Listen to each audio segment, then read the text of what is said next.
I'd like to take a moment to introduce you all a friend that I've come to know and gentleman who has helped our Karenni community in so many ways. And his name is. Hello, everyone. My name is Corey. What do you find most interesting about our Karenni community? I know you have known our Karenni people not only here in the United States, but also back home for many years, right? Way before I've known you.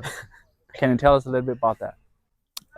Just like the way I feel about Karenni culture overall, I would say it's very, very hospitable. People are very kind and just like love to like take care of people even outside their community, and they're very humble too. I find them to be very, very peaceful. Well, I would say it all started about 9 years ago.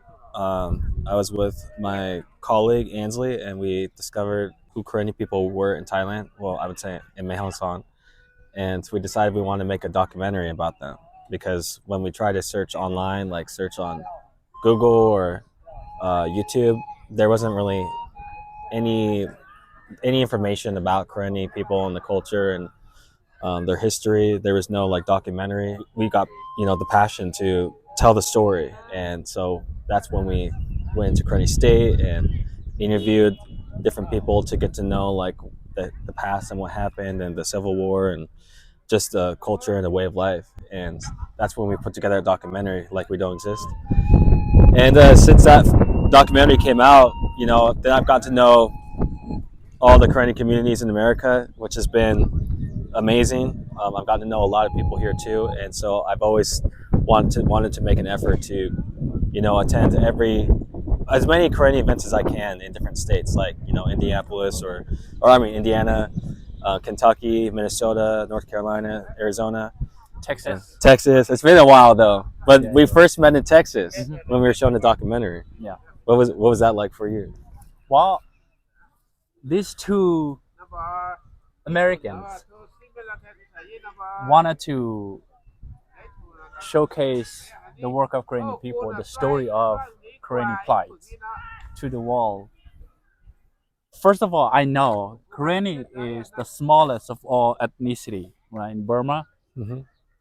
Because of that, I know there's no way you can make money off of it. That I already know, right? So I wonder, these are truly generous people willing to help our Korean people. That was my first intuition of it. You too, right? Because us, even now, you go places, right, to support our Korean community, to try to document. Everyone's invited me in and made me this part of it, even though I'm an outsider. I appreciate that. Yeah. Now, while we are on that topic, I really want to make sure y'all get this message, okay? This gentleman right here is single. Not just single. Single and See what they do to available. me? You see what they do to me? Single and available. It's a trap. Single and available. All right? Let me repeat that again. He's single and available. Imagine the worst case scenario, right? He found someone outside of our community, or he found someone way outside of our Karenni's reach. We're gonna lose him forever, right? He's not gonna be able to volunteer in our community anymore. I want to keep this asset, right? This great gentleman in our community, in our network of volunteers. So This has turned into a pitch video. if I can help in any way possible, right? Please This guy tried to Please. embarrass me so much. text my number or my organization number. You know that? Text it there because I'd like him to get to talk to someone who is in our community. Okay? I want him to find a friend in our community, right? You know what? Forget it. Let me just say I want to find him a wife. I have many friends. Right. He has many friends already. I want to find him a wife that is Karenni focused, right? Karenni. Man, this is pure torture. Right? Please text that phone number.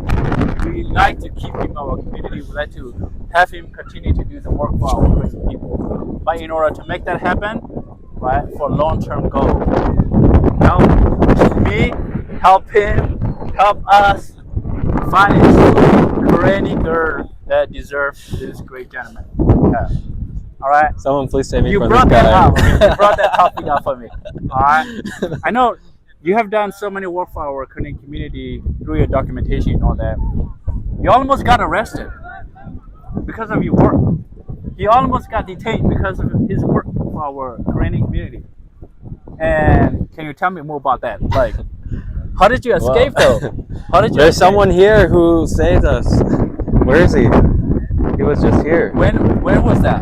What year That was 9 years ago. That was in 2016. 2016. Yeah, we were in Shadaw, Dokro, and well, we got yeah, yeah, Dr. O? yeah, yeah. We're trying to get footage for the documentary there, and then we got caught by a Burmese immigration officer. So we ran, and then they called the Burmese military, and they tried to look for us for a week. And the Karenni army, they helped us out of that situation. They saved us. So. See, since 2016, right? He got in trouble 2016. I'm pretty sure he's done work way before that, right? He got in trouble for doing the work for Karenni community. In 2016, he almost got arrested, detained. I don't know what could happen if he actually got detained. But it just so happened that our Karenni, who happened to be a friend of yours that you have known like years prior, rescued you, right? Yeah. Yeah, and That's he's right. here too. He's here. Yeah. He's here. He's here in the United here States today. too. So it goes back full circle. And lastly, I know the interview in the beginning we say it's really gonna take a minute, but I appreciate this minute. Thank you so much, Corey. I It's been appreciate a the pleasure. opportunity. Yeah, it's Thank been a you so much pleasure. for Thanks having for you. having me. Yeah.